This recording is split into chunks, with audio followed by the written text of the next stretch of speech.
When should digital literacy start in schools? While countries around the world are experimenting with AI education, with some like Finland incorporating programs as early as preschool. While in Asia, Singapore and China are leading the pack with plans to integrate AI into their national education curriculum. So where does Taiwan stand? On Connected on Taiwan Plus, we explore how the nation is preparing the next generation for the age of AI.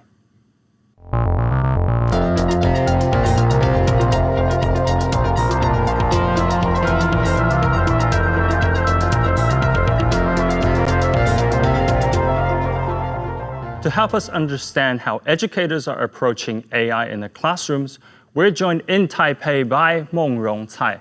She's a distinguished professor in the program of Learning Sciences and School of Learning Informatics at the National Taiwan Normal University. And from San Francisco, Joseph P. Wilson, Managing Director of AI Strategy at the American Institutes for Research. So Joey, I want to kick off the conversation with you. Can you explain what you do with AI by 8, and why do you think it's critical for children to learn AI at a very young age?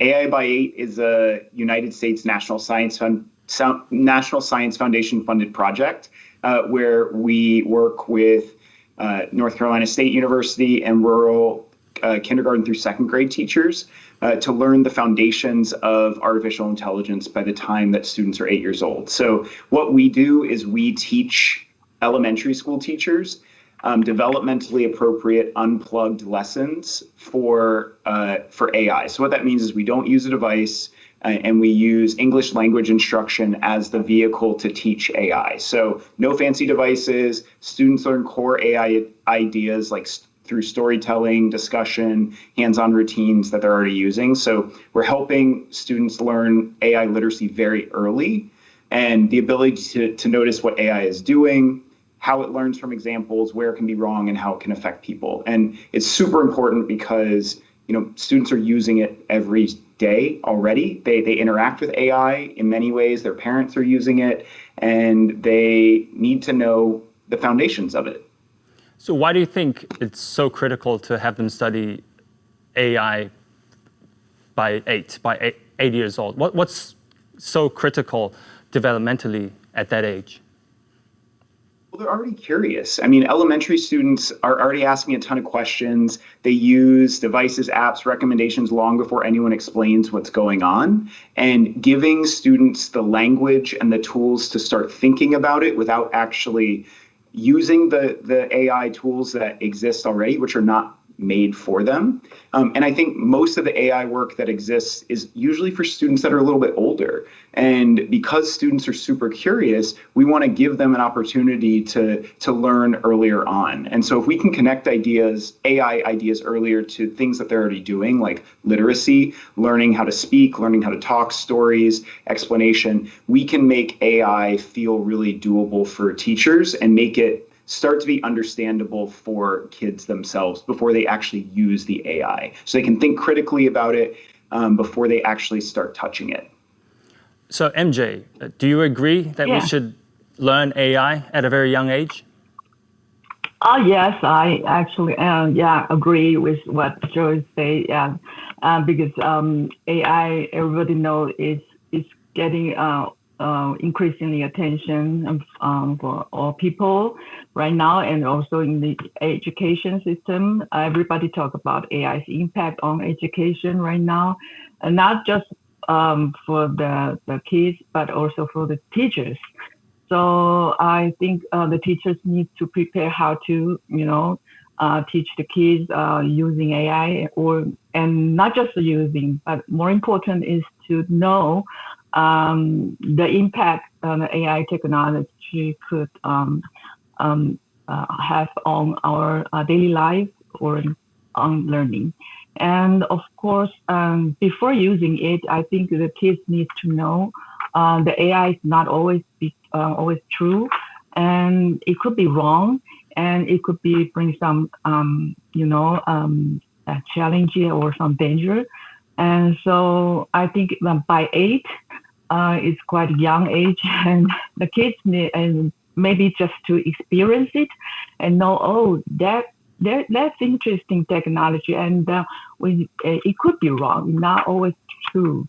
And I think the family, the parents, and teachers needs to know how to inspire them to notice that specific feature, because it is the most important feature. I think we need to give our kids know about before they actually really learn how to use it or to design it. Yeah. Joey, when we talk about AI education, sometimes we immediately think of prompting or coding. So you mentioned that AI by 8 is an unplugged education. So you don't use the computer, you don't use iPads. What do you teach the kids specifically about AI? So it's not in place of literacy. It's actually using literacy as the way to introduce the concept. So elementary teachers, kindergarten through second grade teachers are already teaching literacy. It's a foundational part of the education system. And often I think teachers, they know that they want to teach about AI because they hear their students talking about it. So in this case, some of the examples that we teach with some of the teachers is we talk to them about storytelling. So we ask a lot of questions like, what is the input and what is the output? What examples did the AI tool learn from? Could it have made a mistake? We think about these sorts of questions. We use a lot of questioning techniques because younger students they're naturally curious and they're going to be asking a lot of questions, and it's a great way to prompt them to start thinking about their own understanding of the world, even if they don't have the exact terminology for it. I'd like us to take a look at the latest index compiled by the International Computer and Information Literacy Studies, or ISILS. The 2023 study surveyed more than 130,000 middle school students and 60,000 teachers across 34 education systems worldwide. Taiwanese students ranked first in computational thinking and fourth in computer and information literacy, behind only South Korea, the Czech Republic, and Denmark. In both categories, Taiwan scored well above the international average. So MJ, your university participated in the research for this survey. Can you tell us more about how the research was conducted? Yeah, sure. We participated in ICIS 2023, and this is the first time for Taiwan to join the study, which is led by IEA. And I'm honored to be the coordinator for this project for the past 5 years. And in Taiwan, we have a total more than 5,000 students and more than 2,000 teachers from 169 junior high schools participated in this project. And we collected data in 2023, and all the students received the questionnaires about how they use ICT in their daily lives and in the schools, and also the teachers, how do they use ICT for teaching, and also how do they perform the test assessments regarding computational thinking and also computer and information literacy. Both of the tests are performance-based, and they are targeted at daily life problem solving. So what do you make of the findings? Were there any surprises? Oh yes, we are very surprised with this good result. Well, we didn't expect that. As you said, the Taiwanese young students got the first rank for CT, that's computational thinking, and ranked the fourth for CIL, computation and information literacy. And we were surprised about that, but I think we can get more confidence about our students, their computer literacy, information literacy, and also their problem-solving skills. Because CT is focusing on problem-solving skill for complex daily life problem-solving tasks. CIL is basically measured about how they use ICT for daily life and for learning. So, and what is the most surprising thing for me is actually the gender differences we found in Taiwan. The girls outperformed the boys in the computer information literacy test, and better in CT test, although no significant, but their scores are a little bit higher than the boys. And so we got more confidence with our girls, and it breaks our stereotypes on the gender differences in computer education. And I think the government can encourage more girls to pursue the computer science career in the tech force. Yeah, that's exactly what Lisa Su said during Computext. And so, Joey, bringing that conversation back to the US, the US actually scored, on the same study, scored below average in computational thinking. Does that surprise you? Not at all. I mean, if you look at how computer science plays out across the United States within K through 12 schools, we're not a nationalized system of education. We are a system that is many different systems, and depending upon the state that you're in, the way that the school enacts or doesn't enact computer science is very locally controlled. So in California and San Francisco, where I live, the way that looks is quite different than somewhere, say, in Wyoming. And so there are different state policies that exist here. And so I am totally not surprised that the United States is low on the rankings here, because it's not a required course for most students. It's been increasing. If you look across various studies that are out there in the United States, more and more students are choosing to take computer science, but often it is an elective, and it is not a requirement for graduation by the time someone graduates from high school. And especially in elementary school, it's rarely ever talked about in a very explicit way. And MJ, you talked about how the answers from AI, when they generate feedback, is not always true. So does being digitally skilled, like Taiwanese students, automatically mean that they can recognize misinformation? No, it's not necessarily the truth, because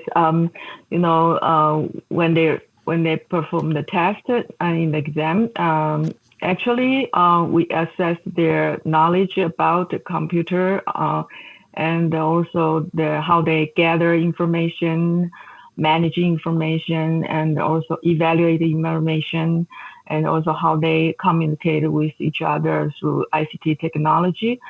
So there is only a minor part, a small part of the exam, the assessment dealing with the information evaluation skills. And as everybody knows, the misinformation is getting is more when in the age of AI. And we found that it's not easy for the students to evaluate information they encountered online.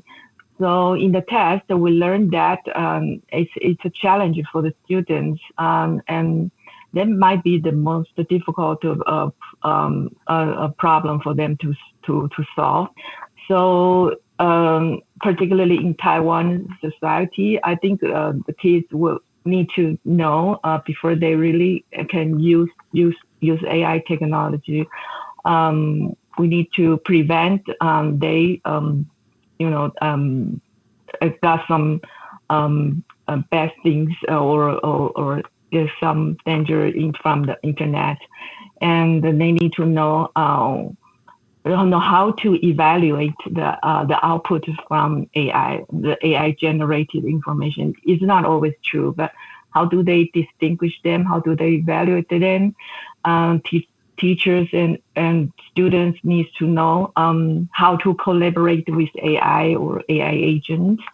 There will be a lot of AI agent tools for them to learn for future learning and teaching. So it's quite a challenge for them to prepare for the next round. So actually, I think AI literacy is definitely a hot issue in the future, and also in the assessment in the future. Yeah. Right, so trust is an issue with AI. And Joey, I want to jump back into you. So If an 8-year-old were to ask you today, how do I trust, or whether I should trust what AI is providing for me, what would you say to the kid?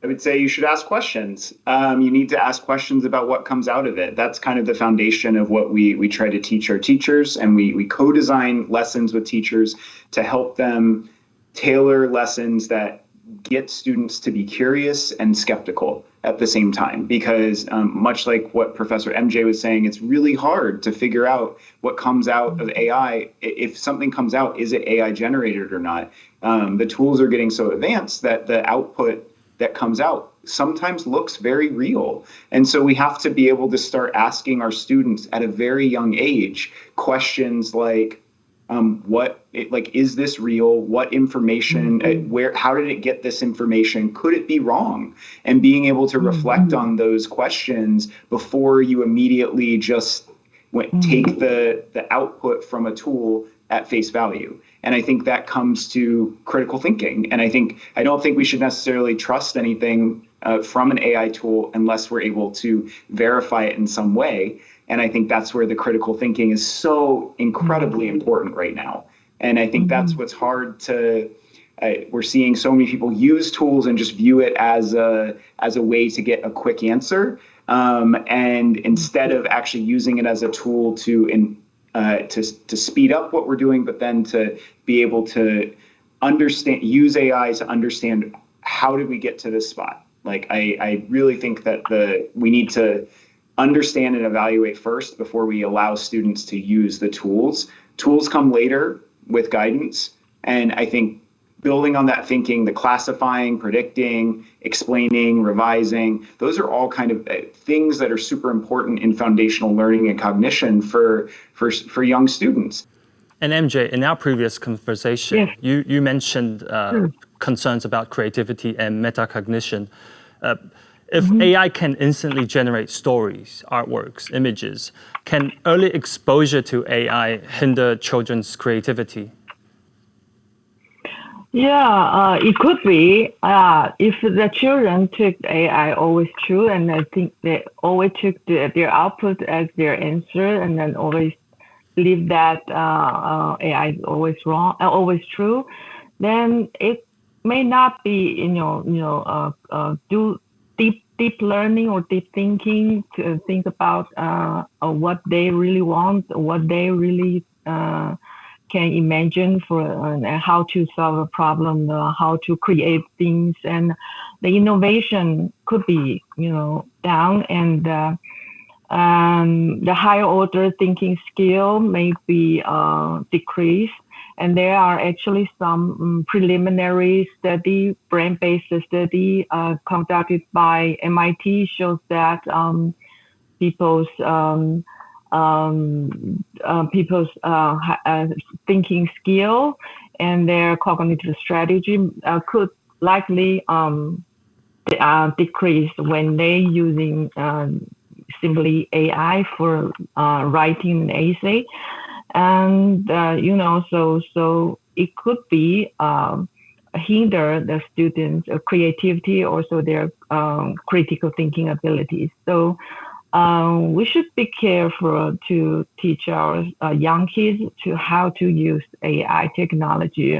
Really need to be very careful, because if they over dependent on the AI technology, they could be, they could lose the opportunity to think independently, critically, and they might have no opportunity to create their own thinking or, advance our new knowledge. And Joey, supporters of AI argue that it can personalize learning for every child. What are some of the benefits of learning AI early? You've seen?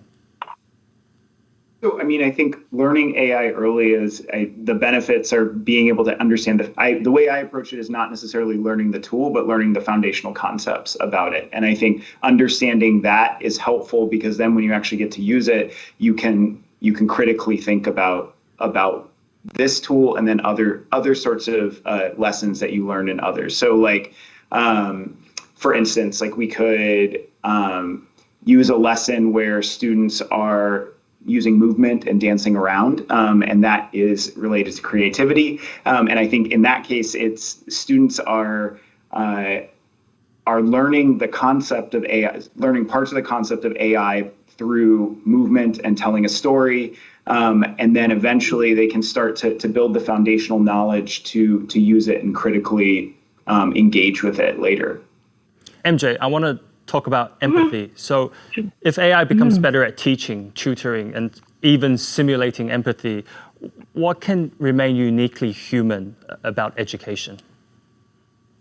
I think if AI can do such a lot in education, maybe the human beings can remain is the creativity, and I think the creativity is gonna never be replaced by AI because AI is developed based on what is known, knowledge, and based on the database and historical database. But human beings' creativity always we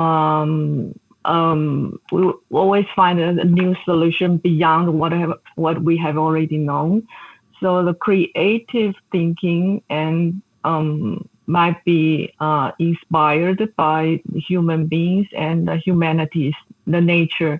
And I think people, human interaction is the true, the authentic learning context.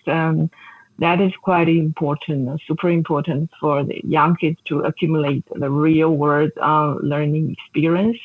Human interaction cannot be replaced by just robot and human interactions. I think that would build up the real experience for them to build their trust system, the value system, for them to distinguish misinformation better in the future. About that, with the human connection piece, I think is one of the most important parts. And in the United States, there's a growing youth understand that AI. There's a lot of hype about what AI can do, and they're also worried about how it might affect their future in the workforce and how it might affect their lives in the future. They're seeing this with their parents, they're seeing this with their older siblings, and we're seeing kind of a bifurcated response to it. You have some students, I was reading an article about a group of high school students in New York, where one of the fastest growing clubs, after school clubs in New York City, is called the Luddite Club. And it's where students, high school students, meet in Central Park, and they don't have devices, and they talk. They like crochet. They play chess and checkers. They use the time to like actually interact with each other because they're so overloaded with devices and other stuff that they don't feel like they're getting those sorts of experiences in the everyday work, in the everyday not work life, in the everyday school life. And I think that is something that students are pushing for. And I think that's something that we should listen to. And last but not least, MJ, how much are Taiwan's schools currently doing with AI literacy, and what do you think they still need to do to improve the education of AI? I'm worried about the teachers actually, because less and less young people want to pursue the teacher's job in Taiwan schools right now. So we are lacking. There's a lack of computer science teachers in schools actually, and so maybe we need to notice.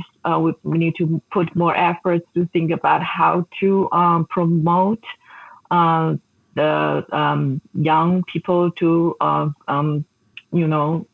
to go for a teacher job in schools, and also prepare them for AI literacy. All, not just computer science teacher, but all teachers in all learning domain needs to know how to collaborate with AI. And that's a quite big challenge for them. So I encourage the government to do more effort for that, and to encourage teachers to go to learn how to use it. Maybe the salary can be increased also in the future to attract more people to go to that pursue this job. Yeah, that's my suggestion. Let me say one thing related to that I think is connected. There's this really interesting framework that came out of the University of Texas at Austin in computer science education called CAPE. So capacity, access, participation, and experience. And I think in this case, what that means, and I think it's connected to what Professor MJ was saying, is that in order to expand and improve the way AI and computer science instruction are brought out, we have to build the capacity at the systems level. We have to expand access to AI and computer science within schools. We have to make sure that within the schools themselves, that there's participation and there's equitable participation of students that are in there. And then within the individual classrooms, you have to make sure that the experience is a good one. And it's this triangle that comes together that brings together this full triangle and pyramid of CAPE, capacity, access, participation, and experience that I think really are important, and it's not just one thing. I feel like there's still so much to be learned, and there's a lot of uncertainty, but the conversation was auspicious nonetheless. Thank you, MJ from Taipei and Joey in San Francisco. And to our audience, it's been good to have your company today. If you'd like more tech and business stories from Taiwan, follow us on our socials, where we keep you informed, engaged, and connected.